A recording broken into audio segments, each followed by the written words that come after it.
Welcome to my YouTube channel. This is Joan Hayes, and in this tutorial I'll be working on my watercolor of a beach scene with a dory, and I'm concentrating on this one on how to show you how to blend your watercolors. And I start out my piece, as I always do, wetting the back and the front of the paper so that it'll lay flat, and I soak the top half of the sky area so I can do a little wet on wet and leave the bottom half relatively dry. I come in with a cobalt blue and a little yellow ochre and start my cloud formation. I then go into my horizon line, which is the ocean line, and I use a little bit of ultramarine blue with a little bit of Payne's gray. And I started out with just doing a straight line across. It's the horizon line of the water in front of the clouds, and then I come in with some straight yellow ochre and trying to get the layout of the shoreline and the beach area. So this part of it I'm not blending as much as I will as I get moving a little bit further along in the piece. I take my feather brush and just gently keep stroking the pigment to get the atmospheric look again that I aim for. As you can see, the feather brush is really a primary tool in most of my watercolors, coming in with the ultramarine blue and a little bit of Payne's, and again laying out that format of what the layout's going to be. Coming in with straight Payne's gray just to give a little shadow on the puff clouds, and you see they're probably a little more defined than one would expect, but I will feather them out and add more pigment on top of that as I go. So here I'm coming in with the gray on gray by Holbein into the water to soften that. Coming in straight with yellow ochre and some of the Jean Holbein paint. It's the pale yellow for the beach in the foreground. Again, doing my feathering and blending with the fan brush, trying to go in the direction of the shoreline and the beach. Coming back in with raw sienna mixed in with some Payne's gray just to tone down the beach a little bit. These are atmospheric pieces, so, keeping them light and airy and more on the impressionistic side. Going in with a paper towel, still trying to do that blending of that cloud. As I've said before, if you've been following along with me, it's a constant babysitting of watercolor that as it dries, it changes. And back in with this, with my browns and little yellow ochre, trying to soften that beach a little bit. And when you're blending the colors, you're trying to move all the paints. I'm trying to get that soft, smoky look, so I lay over and then I come back in with the strokes, as you see, left to right, and blend them that way by just a little bit of pigment on top, and then, like you'll see here, straight Payne's gray, and and then I'm going to come back in and blend that with my smaller fan brush here, um, just to keep it fluid and not looking too rigid in this piece.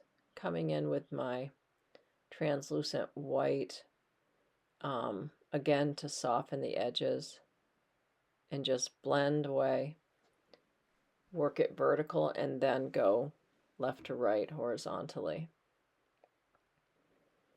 The white, as I've said many times, is not going to be as strong as it looks right now. Right now I'm coming in with yellow ochre, cad orange, and trying to bring out the beach a little bit more, blending with my fan brush, continuing back and forth with the white and the yellow ochre, coming back in with the Payne's gray and the ultramarine, and trying to define the beach a little bit more as I come closer to finishing up that waterway. Slight shadowing by the background beach, but again, very soft. That cad orange and yellow ochre are a great combination. I have added a little bit of that Jean light cream yellow by Holbein to it as well, and that gives a nice soft touch. Just,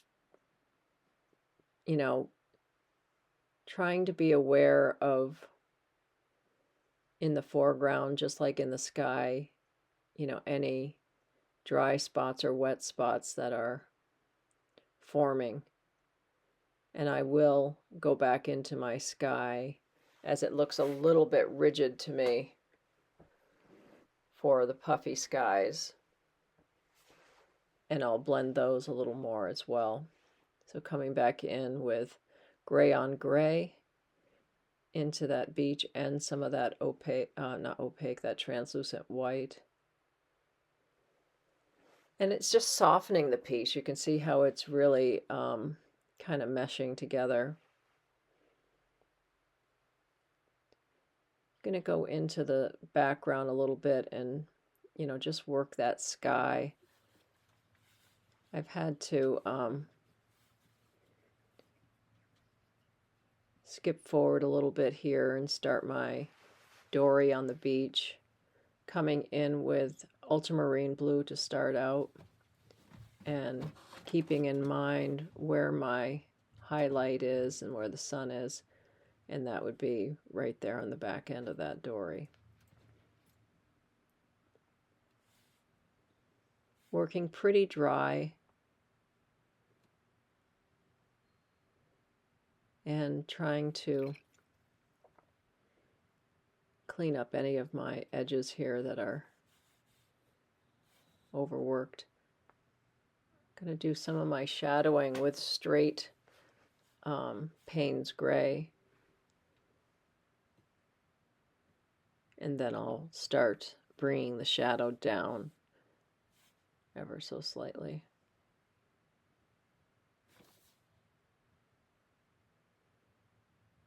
You don't need to overthink a piece like this. It's, just when you go to blending, it's just, gentle blending is, you shouldn't have to overthink it.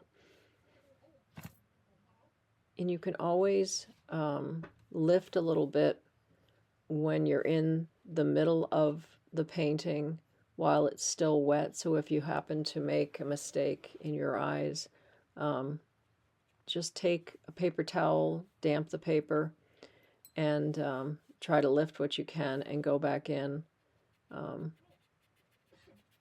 try it again. Coming back in with the white and the gray on gray. trying to give a highlight to that beach area where the beach meets the water. I'm going to highlight that dory to kind of exaggerate where the sun is hitting on the top of the boat in the back. And it doesn't take a lot to just give a gesture here of shadows and slightly blending the foreground in front of the dory, the shadow. And then I'll start working inside the dory a little bit. If you notice, my clouds in the background did get smoothed out, and that was just by going back in with a little fan brush and, you know, moving around the pigment, not having to add any more paint, just literally taking a fan brush and gently blending the colors together with the other colors. And here, just a slight shadow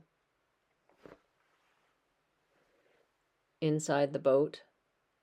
Again, just gesturing, nothing too detailed.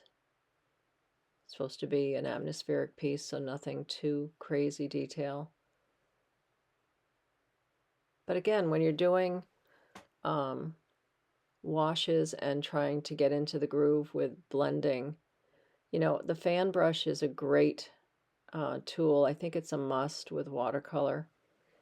And I have probably 7 different sizes of fan brushes, and I use every one of them. So it's worth a little bit of investment into buying some nice brushes. You don't have to go super expensive, but fan brushes are really very important in my painting process. So the last final touches here, I'm just coming in with some of that jaune paint, to that cream, to exaggerate the shoreline a little bit and the highlights. Working very dry here, just blending it in ever so gently. Going to lay that on and then come in with that fan brush. And this is my smallest fan brush. And just blend it. Put it down very minimal wet, and then take the fan brush on dry. The fan brush should be dry at that point, and then feather it out. And then I come in with my raw sienna here and just exaggerate that shadow just a little bit. Doesn't take too much here. Well, I hope you've enjoyed this one. Hope it's helped a little bit with feathering and blending your colors. I hope this encourages you to pick up a paintbrush and some paints and paper and paint. And I hope to see you in my next painting. I appreciate you following me, and I'll see you in the next one. Have a great day.